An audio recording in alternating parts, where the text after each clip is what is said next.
ছেলেবেলা কলকাতা তার স্মৃতি মুখরোচক আর কলকাতা মুখরোচক ভালো খান সুস্থ থাকুন। যখন প্রথম হায়দ্রাবাদের রামোজিতে গিয়ে দেবদাকে অ্যাকশন করতে দিয়েছিলাম না, এই শহরের সবচেয়ে বড় রংবাজ। আমি ওয়াজ লাইক এটা কি দেখছি, এটা তো আমি সিনেমায় দেখেছি শুধু।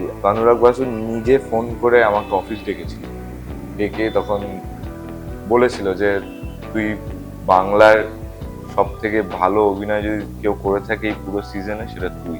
রমা স্যারের কাছে যখন নেহরু চিলড্রেন মিউজিয়ামে ধরো 10 বছরের উপরে ছেলে মেয়েদের অ্যালাউ করে, মানে অ্যাডমিশন নেয়। আমার তখন 8 বছর বয়স ছিল, মানে যখন বাবা নিয়ে গেছিল তখন অনেকবার বাবা রিকোয়েস্ট করেছিল যে প্লিজ অ্যাডমিশন নিয়ে নাও আমার ছেলে, অডিশন নিয়ে নাও অ্যাটলিস্ট, সবাই বারণ করছিল। হঠাৎ করে র্যান্ডামলি রমা স্যার এসে বলেছে এই ছেলেটাকে অ্যাডমিশন। ওনারা বলেছিল যে যদি হলিউড সিনেমা থেকে তোমার কোনো সুযোগ আছে তাহলে তোমাকে আমি ভাবতে পারি, তাছাড়া তোমাকে ছুটি দেওয়া যাবে না, তুমি ক্লাস ড্রপ করে দাও।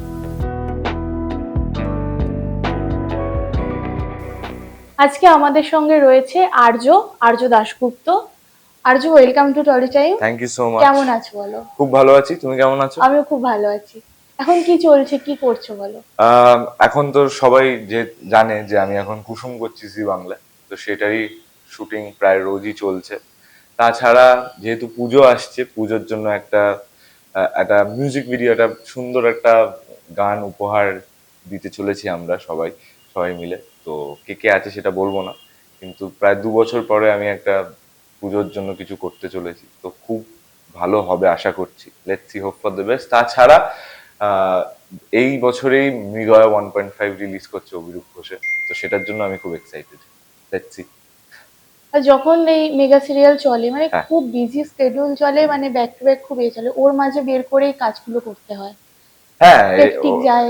হেক্টিক তো যায়, মানে দেখো আই লাভ দিস জব, মানে এটা জন্য আমি সব করতে পারি। তো সেই জায়গায় আমি এরমও হয়েছে যে ধরো আমি সকাল 7টায় কুসুমে গেলাম, দুপুর 2টো অব্দি ওখানে কাজ করলাম, তারপর 3টের সময় সিনেমার শুটিং ছিল, সিনেমার 3টের সময় ঢুকে ভোর 4টে অব্দি কাজ করলাম, তারপরে পরের দিন আবার 9টায় কল। তো এই এই যে মানে হেক্টিক স্কেডিউল, এটা আমার জন্য আশীর্বাদ বলতে পারো। তো আমার প্রচন্ড ভালো লাগে, এটা যেন রোজ হয় আমার সাথে। আমার এটাতেই বাঁচা আমার, মানে একদিন ধরো আমি 1 মাস বসে গেলাম, এরকম অনেক হয়েছে যে আমি বসে গেছি, কাজ আসছে না তা না, ভালো কাজের অপেক্ষা বা একটু চুজি হয়ে গেছি, সেই জায়গায় যখন বসে থাকি খুব সাফোকেটিং লাগে। তো যখন কাজ চলতে থাকে আমি ভগবানকে এটাই করি, যে প্রার্থনা করি যে আমার যেন প্রত্যেক দিন এরম থাকে, আর প্রত্যেক দিন এরম থাকলে আমি মানুষের কাছে আরো পৌঁছাতে পারবো, আর মানুষের ভালোবাসা আরো পেতে পারবো। তো সেই আশীর্বাদ তো দরকার। শুরুটা হয়েছিল একদম ছোটবেলায়, রমাপ্রসাদ বণিকের হাত ধরে। একদম। কোন ক্লাস তখন? টেকনিক্যালি রমাপ্রসাদ বণিকের হাত ধরে, রমা স্যারের হাত ধরে তো অফকোর্স। তার আগে আমি থিয়েটার করতাম খড়দায়, আচ্ছা। পঞ্চম গ্রুপ বলে একটা গ্রুপ আছে। তোমার খড়দায় বাড়ি? খড়দায়, আমার নিজের বাড়ি খড়দা, তো ওখানেই বড় হয়েছি। তো সেখানে পঞ্চম গ্রুপ থিয়েটারে আমার প্রথম নাটক আমি করেছিলাম গনসার চিঠি লীলা মজুমদার। ওটা প্রায় ধরে নাও 20 মিনিটের একক নাটক। তো সেইখান থেকে আমার জার্নি শুরু। তারপর আমি রমা স্যারের কাছে গেছি, রমা স্যারের কাছে প্রায় 4 বছর ওখানে আমি রমা স্যারের কাছে শিখেছি। একটা অদ্ভুত বিষয়, রমা স্যারের কাছে যখন নেহরু চিলড্রেন মিউজিয়ামে ধরো 10 বছরের উপরে ছেলে মেয়েদের অ্যালাউ করে, মানে অ্যাডমিশন নেয়। আমার তখন 8 বছর বয়স ছিল, মানে যখন বাবা নিয়ে গেছিল তখন অনেকবার বাবা রিকোয়েস্ট করেছিল যে প্লিজ অ্যাডমিশন নিয়ে নাও আমার ছেলে, অডিশন নিয়ে নাও অ্যাটলিস্ট, সবাই বারণ করছিল। হঠাৎ করে র্যান্ডামলি রমা স্যার এসে বলেছে এই ছেলেটাকে অ্যাডমিশন নাও। তো সেইখান থেকে সেই যে ভালোবাসা পাওয়ার পর, সেই যে এত প্রায় ধরে না 4 বছর ক্লাস করেছি, ক্লাস করার পর স্যারের হাত দিয়ে আমি সার্টিফিকেটস পেয়েছি, এটা একটা বড় আশীর্বাদ। ওনার কাছে যা শিখেছি আমি এখনো ইউটিলাইজ করতে পারি, মানে এখন সারা জীবন ইউটিলাইজ করবো, শেখার তো কোনো শেষ নেই। না। তো সেই জায়গা থেকে তারপরে যখন 4 বছর পরে আমি যখন ওনার সাথে মানে একসাথে থিয়েটার করার প্ল্যান হচ্ছিল, তখন উনি চলে যান। তো তখন খারাপ লেগেছিল, বাট কি করা যাবে, লাইফ গোজ অন, ওটাই। ওনার সাথে আর একসাথে কাজ না, করা ওনার সাথে একসাথে কাজ করা হয়নি, কিন্তু ওনার শেখার সুযোগটা ও হয়েছে, হ্যাঁ মানে এটা একটা ওনার খুব বড় ব্যাপার। মানে কোর যে ক্লাসেস গুলো, ইভেন আমি পার্সোনাল ক্লাসও করেছি ওনার বাড়িতে গিয়ে। মানে আমাকে অদ্ভুত ভাবে, আমি জানি না কেন, আমাকে একটু বেশি ভালোবাসতে অন্য স্টুডেন্টস থেকে। তো আমাকে বলেওছিলেন যে তুই লেগে থাক, তোর হবে, তুই একদম থামবি না। তো সেই জায়গা থেকে আমি প্রচন্ড নিজেকে ব্লেসড ফিল করি যে ওরম একজন মানুষের কাছে আমি অভিনয় শিখতে পেরেছি, যেটুকুই পেরেছি। তো হ্যাঁ, তখন কোন ক্লাস? রে তখন আমি ক্লাস 3-4 পড়ি হয়তো। তখন মানে সিরিয়াস ভাবে না, ভালোবাসার ছলেই অভিনয়টা করে? ভালোবাসার ছলে মানে আমি ছোটবেলায় ধরো এই আমার জন্ম হয়েছে কাহো না প্যারে রিলিজের দিন। তো আচ্ছা আমার ডাক নাম ডুগ্গু। আমার আচ্ছা। বাবা ওরম ভাবেই আমার ডাক নাম রেখেছিল। তো তখন থেকেই আমি যখন টিভি দেখে দেখে নাচ করতাম, আয়না দেখে দেখে ওই ডায়লগস গুলো আওড়াতাম। তো বাবা বলেছিল, কিরে অভিনয় শিখবি, কিরে অভিনয় করতে চাস? আমি বাবাকে বললাম, হ্যাঁ চলো করি, মজা হবে। তো বাবার এন্থুটা বেশি ছিল আমার থেকে। সাপোর্টটা হ্যাঁ, ছিল। সাপোর্ট প্রচন্ড পরিমাণে। বাবা যদি সব জায়গায় না ঘুরে ঘুরে ঘুরে ঘুরে মানে কোথাও গিয়ে তো একটা স্টার্ট করতে হয়, স্টার্টটা ব্ল্যাঙ্কই থাকে, মানে কোথায় যাব জানি না। ওই বাবাই ব্ল্যাঙ্ক স্টার্টটা স্টার্ট করেছিল আমার লাইফে। তো বাবা ছাড়া হয়তো এই যেখানেই আছি আসতে পারতাম না। এই যে মুম্বাই যাওয়া, এত এত জায়গায় কাজ করা, পুরোটাই ক্রেডিট গোস টু বাবা। এটা খুব সহজ হয় যখন বাবার মানে বাবা মার সাথে মানে ছেলে মেয়েদের স্বপ্নটা কোথাও গিয়ে এক হয়। একদম একদম মানে অনেকের এটা থাকে না যে ফ্যামিলির সাথে অভিনয় আসার জন্য স্ট্রাগল করতে হয়েছে। একদম। আমার সেই বাবা তো জিনিসটা অদ্ভুত। আমার হ্যাঁ, সবাই, সব বাবা বলে ইঞ্জিনিয়ার, ডক্টর, এইসব হবি। আমার বাবা বলে তুই অ্যাক্টর হবি। তো সেটার জন্য যা যা করতে হয় তাই তাই করবি। সেই জায়গা থেকে আই এম ব্লেসড এমন সুন্দর একটা ফ্যামিলি পেয়ে। তারপর পড়াশোনার সাথে সাথে অভিনয়টা কন্টিনিউ হলো কি? হ্যাঁ, পড়াশোনার সাথে সাথে আমি ইভেন আমি বলছি, আমি ওই ড্রামে বাজের কথাটা পরে আসছি। আমি ইভেন আমার যখন বাংলায় প্রথম কাজ রংবাজ, তখন আমি যেহেতু ক্রিশ্চিয়ান স্কুলে পড়তাম ব্যারাকপুরে, সেন্ট অগাস্টিন। তো আমাকে বলা হয়েছিল যে মানে পরীক্ষা আর শুটিং এর ডেট, তখন তো শুট ধরো হায়দ্রাবাদ হয়েছিল রামোজিতে, রামজি তখন শুটিং এর ডেট আর পরীক্ষা ক্লাস একসাথে করে গেছে। ক্লাশ করে গেছিল ক্লাস 7-এ, মনে আছে। তখন আমরা গেছিলাম, প্রিন্সিপালের কাছে বলা হয়েছিল, বলেছিলাম যে ছুটি দিতে, মানে এসেই পরীক্ষা দেব। তো ওনারা বলেছিল যে যদি হলিউড সিনেমা থেকে তোমার কোনো সুযোগ আছে তাহলে তোমাকে আমি ভাবতে পারি, তাছাড়া তোমাকে ছুটি দেওয়া যাবে না, তোমাকে তুমি ক্লাস ড্রপ করে দাও। বাবা একটা সেকেন্ডও ভাবেনি, বাবা বললো ঠিক আছে, বলে অন্য স্কুল, ওই স্কুল ছাড়িয়ে মানে শুটিং করে ইনস্ট্যান্ট অন্য স্কুলে অ্যাডমিশন করিয়ে তারপরে আবার মানে অন্য অন্য স্কুলে ক্লাস শুরু করেছিলাম। তো ওই এন্থুটাই বলছি যে বাবা এই মানে এই ইন্ডাস্ট্রিকে খুব ভালোবাসে, তাই জন্যই আমি এই ইন্ডাস্ট্রি যেটুকু জায়গায় পৌঁছতে পেরেছি পুরোটাই বাবার ক্রেডিট। আর রংবাজে দেবদার ছোটবেলার চরিত্রটা তুমি করেছিলে। হ্যাঁ, প্রথমবার যখন দেবদার মতো মানে অনেকেরই ছোটবেলার প্রিয় নায়ক, তাকে দেখে অনেকে বড় হয়, তুমিও একদম। প্রথমবার একসাথে কাজ করলে, কি কি শিখলে, কি মনে হয়? কি কি শিখলাম বলতে, তখন তো সব বাংলা ছবি মানে মাস কমার্শিয়াল ছবিও তো প্রচন্ড বড় বড় জায়গায় শুট হতো, ব্যাংকক, রামোজি, সুইজারল্যান্ড, সব জায়গায়। তো আমি যখন প্রথম হায়দ্রাবাদের রামোজিতে গিয়ে দেবদাকে অ্যাকশন করতে দেখেছিলাম না, আমি আই ওয়াজ লাইক, এটা কি দেখছি, এটা তো আমি সিনেমায় দেখেছি শুধু, এটা আমি দেখছি। তখন তখন তো অফকোর্স জানতাম না যে ক্রেন নিয়ে এসব শুটিং করা হয়। আমি বাবাকে জিজ্ঞেস করেছিলাম, বাবা এটা কি, এই দড়িটা কি থাকে আর কই, তো আমি সিনেমায় তো দেখতে পাই না এটা। তো সেই জায়গা থেকে একটা অদ্ভুত ভালো ফিল হয়েছিল যে বাবা বলেছিল যে এ দেখ, তুই ঠিক পথে এগেছিলি, তাই জন্য তুই আজকে এটা এই জায়গায় দেবদার সাথে অভিনয় করতে, দেবদার সাথে অভিনয় করতে পারিনি কিন্তু দেবদার ছবিতে, দেবদার ছোটবেলা হ্যাঁ। হয়েছিস। ইভেন রংবাজে আমার বাবা পাঠ করেছিল। ও হ্যাঁ, আচ্ছা পাঠ করেছিল ইন দ্য সেন্স তখন একটা গুন্ডার দরকার ছিল হসপিটাল সিনে। আচ্ছা। তো আমাদের রাজা স্যার, যে রাজাচন্দ্র আমাদের ডিরেক্টর, তো বাবাকে বলেছিল তুমি পাঠ করো, গিয়ে যাও। চেঞ্জ করে বাবা আমাকে ওই ওই হসপিটালে হ্যাচড়াতে হ্যাচড়াতে নিয়ে যাচ্ছে, ওটা বাবাই ছিল। বাহ। তো এই রংবাজি সিলেকশনটার অডিশন কিভাবে হয়েছিল? কলকাতাতে অডিশন? না, রংবাজি অডিশন কলকাতায় হয়নি। অদ্ভুত ভাবে মানে আমার 2011-তে আমি ইন্ডিয়াস বেস্ট ড্রামেবাজ বলে একটা রিয়েলিটি শোতে যাই, সেটা এখন জি বাংলায় শুরু হবে, মানে আমি প্রোমো দেখলাম ড্রামা বাজ। তো ওটারই তখন হিন্দিতে 2011-তে ফার্স্ট সিজন শুরু হয়েছিল। তো আমি তখন অডিশন দিয়ে টপ 16 অব্দি উঠেছিলাম। তো টপ 16 অব্দি উঠে আমার এলিমিনেট হয়ে যাওয়ার পরের দিন অনুরাগ বাসু, মানে আমাদের তিনজন জাজ ছিল, সোনালী বেন্দ্রে, বিবেক উপরায় আর অনুরাগ বাসু। তো অনুরাগ বাসু নিজে ফোন করে আমাকে অফিস ডেকেছিল, ডেকে তখন বলেছিল যে তুই বাংলার সব থেকে ভালো অভিনয় যদি কেউ করে থাকে এই পুরো সিজনে সেটা তুই। অনেক কারণে অনেক ব্যাপার থাকে যে এলিমিনেট কেন করা, সেটা আর বলেনি আমাকে। তো আমাকে বলেছিল যে 3 মাস এখানে ওয়েট করে যেতে, ভালো ভালো কাজ, ভালো ভালো অপরচুনিটিস উনি আমাকে দেবেন বলেছিল। তখন যেহেতু সবটাই এখানে, তো ওখানে স্ট্রাগল করার রিস্কটা তখন তো ছোট ছিল, আমি বুঝতাম না, বাবা হয়তো নেয়নি। তো যখন ফিরছি তখনই একটা কল আসে যে একটু সুরিন্দর ফিল্মস আসতে হবে। কেন আসে, কোথা থেকে আসে, সেটা হচ্ছে আমার যে ডিরেক্টর রাজা স্যার, উনিও খড়দাই থাকেন। তো আমার মানে আমি যদি গঙ্গার পাড়ে থাকি, ওনার স্টেশনের ওদিকটা বাড়ি। তো ওনার ভাই নর্মালি র্যান্ডামলি চা খেতে খেতে বলছিল যে ইস দেবদার ছোটবেলা পাচ্ছি না, এত খুঁজছি, এত অডিশন নিচ্ছে, হচ্ছেই না।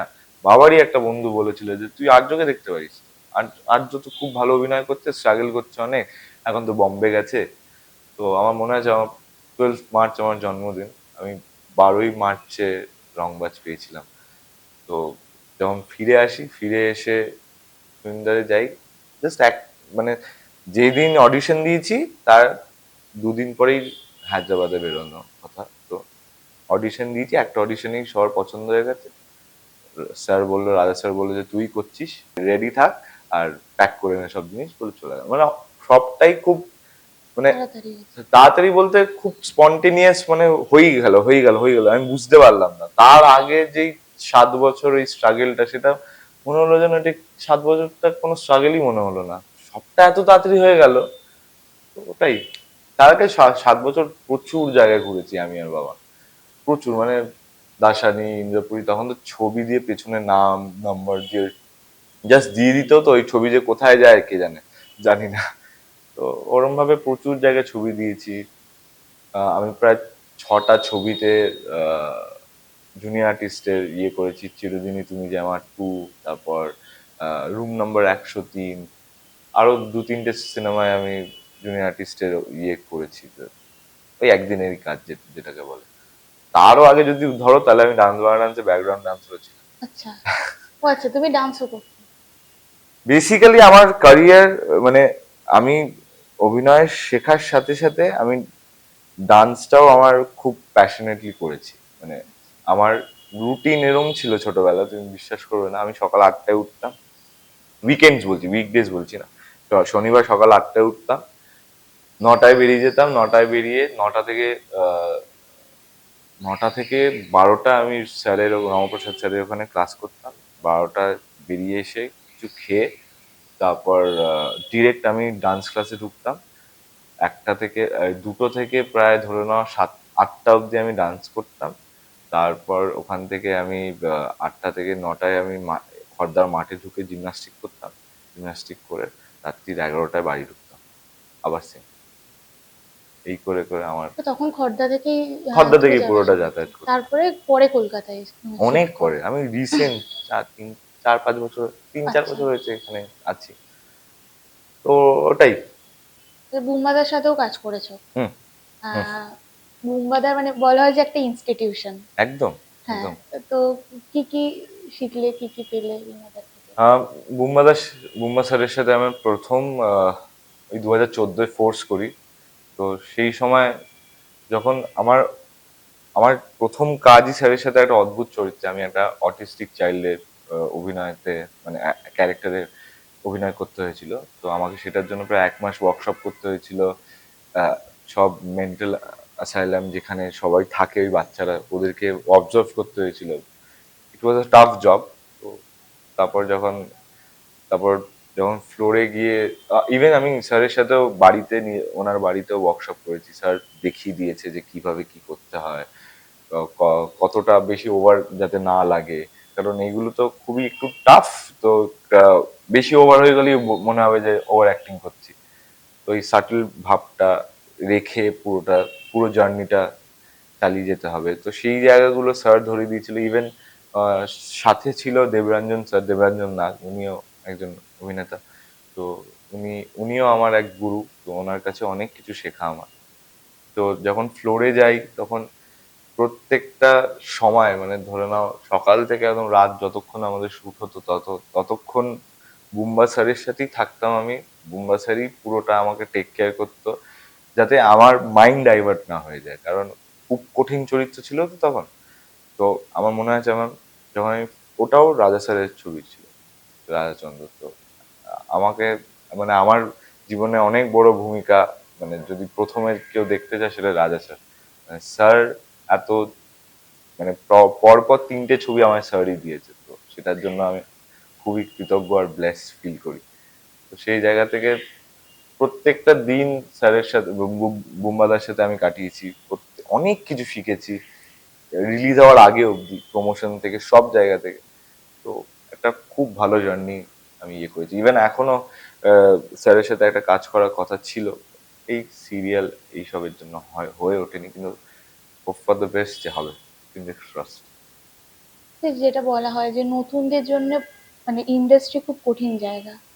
মানে তুমি তো শুরুতেই মানে ধরো দেবদার সাথে স্ক্রিন শেয়ার না করলে ওই ছবিতে কাজ করা, বুমাদার সাথে কাজ করা, অনেক বড় বড় মানুষের সান্নিধ্য তুমি পেয়েছো এবং নতুনদের অনেককে দেখেছো যে তোমারই সাথে এসেছিল, চলে গেছে, অনেকে রয়ে হুম গেছে। হুম। তো কতটা ইন্ডাস্ট্রি কতটা ক্রুয়েল আর কতটা মানে আদর করে নেয়, আর কাছের করে নেয়? এটা পুরো ইকুয়ালি আমি বলবো, কারণ ক্রুয়েল সব ইন্ডাস্ট্রি, আর সবাই খুব কাছে করেও না সেটাও সব ইন্ডাস্ট্রি। কিন্তু ওটাই যে তোমায় একটাই জিনিস, সেটা হচ্ছে তোমায় টিকে থাকতে হবে।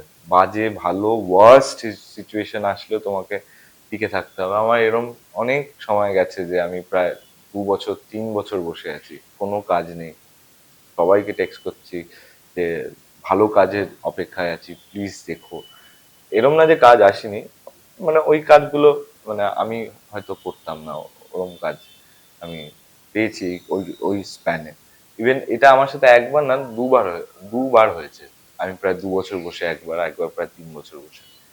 তো ওই সাস্টেন করাটা খুবই ডিফিকাল্ট এই ইন্ডাস্ট্রিতে স্পেসিফিক্যালি।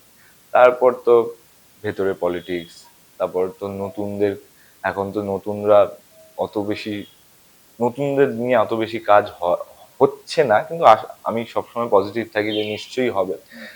কারণ এটাও আমি বিশ্বাস করি যে যদি সেই মানুষটার কাছে ট্যালেন্ট থাকে, বা যদি সেই মানুষটার কাছে সেই এবিলিটি থাকে সাস্টেন করে যাওয়ার বা নিজেকে পোট্রে করার, যদি মানুষেরা ভালোবাসে, তাহলে সেই মানুষটা ওই জায়গাটা পেতে কেউ আটকাতে পারবে না। লাগবে, টাইম লাগবে, টাইম হিলস এভরিথিং। তো আমি বিশ্বাস করি যে সাস্টেন থাকাটা খুব ইম্পর্টেন্ট।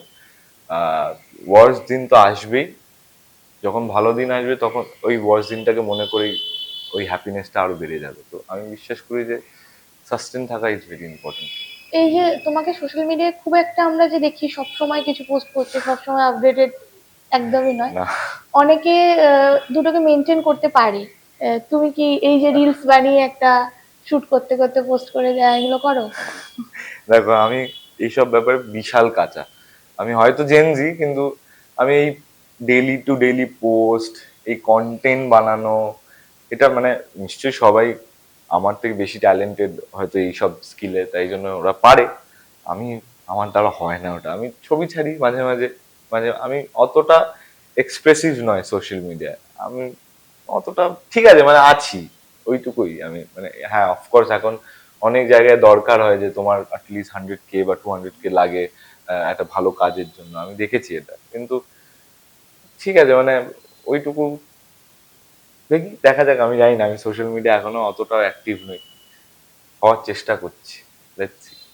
আমি ইভেন এটা ইম্পর্টেন্ট মনে করি, কিন্তু একদিক দিয়ে করিও না, কারণ এত মানে আমি চাই নিজের ক্রাফটটাকে বেশি ফোকাস করতে, আমি চাই মানে নিজের অভিনয় দক্ষতাকে আরো কি করে বাড়ানো যায় ওই জায়গাগুলোতে আমি প্র্যাকটিসটা বেশি করি। কারণ শেষে গিয়ে তো বড় স্ক্রিন, বড় পর্দায় বা বড় টিভিতে বা বড় স্ক্রিনেই সবাই দেখবে আমাকে, ওই সময় কোনো সোশ্যাল মিডিয়া থাকে না, তো আমার মুখটাই থাকে। তো ওই জায়গা থেকে বেশি এক্সপ্রেসিভ যখন নিজেকে আরো করতে পারবো তখন মানুষেরা আরো ভালোবাসবে। সোশ্যাল মিডিয়া তো আছেই, যখন ইচ্ছে হলো দেখে নিলাম, স্ক্রোল করে নিলাম, রিল দেখে নিলাম, ওইটা। মানে এরকম হয়েছে যে সোশ্যাল মিডিয়া দেখে ফলোয়ার্স দেখে তো কাস্টিং তো হয়, মানে তোমার সাথে এরকম হয়েছে যে একসাথে গেছো, অডিশন হয়েছে, ভালো কাজ হয়েছে, কিন্তু তার ফলোয়ার্স একটু বেশি বলে তার সুযোগ হয়ে গেছে? না, আমার সাথে হয়নি, আমার বন্ধুদের সাথে হয়েছে এরকম, আচ্ছা। যে ওদের ফলোয়ার্স কম বলে ওদেরকে নেওয়া হয়নি। আমার সাথে এখনো লাকিলি হয়নি, জানি না।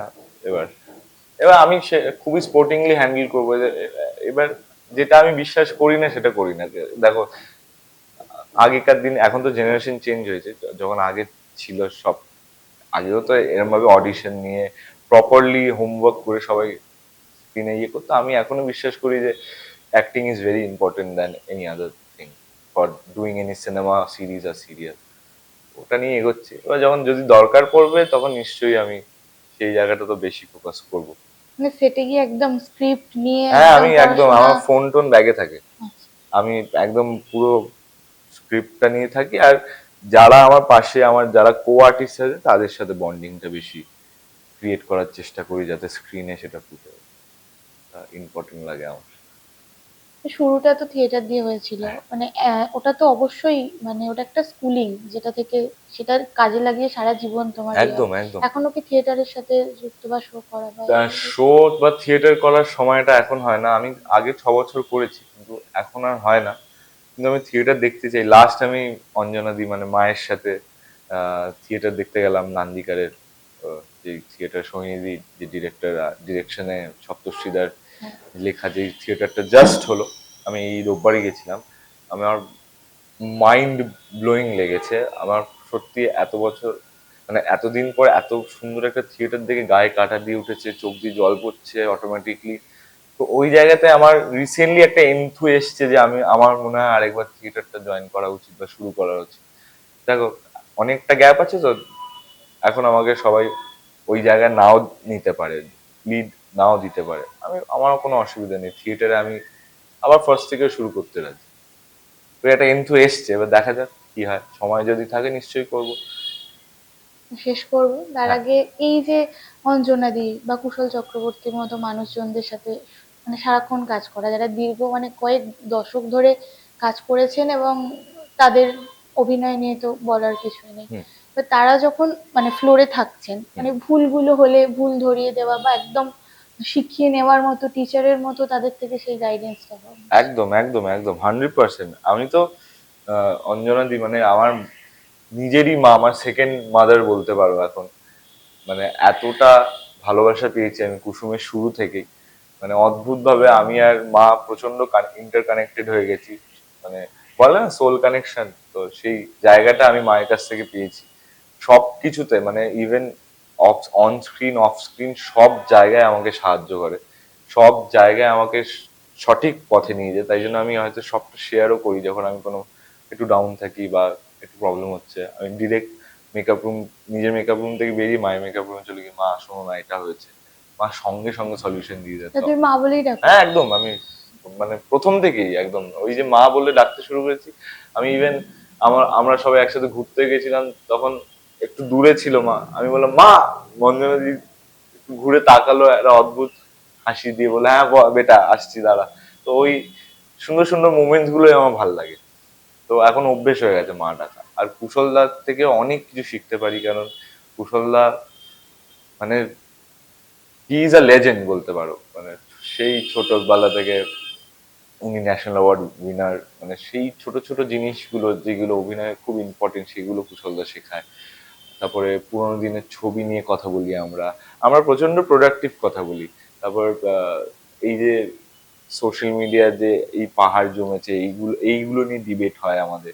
আমাদের মেকআপ রুমটা প্রচন্ড প্রোডাক্টিভ মেকআপ রুম, সবাই বলতে পারো যে ওই যে আমরা মানে ভুলভাল পিএমপিসি করি না, গসিপের থেকে কোনো কাজ গসিপ নিয়ে নেই, কাজ নিয়ে বেশি আমরা ফোকাস থেকে। এখন তো আমি কুশল দা, অভিজিৎ দা, এদের সবাই ওই নিজে পারি না করতে, এই বললাম না সোশ্যাল মিডিয়ায়, ফেসবুকে এখন সবাই ব্লগিং করে, দেখবে কুশল দা এখন রান্নার ব্লগ করে, অভিজিৎ দা কুসুমের ফ্লোরে বিটিএস করে, সব আমার করে দেওয়া।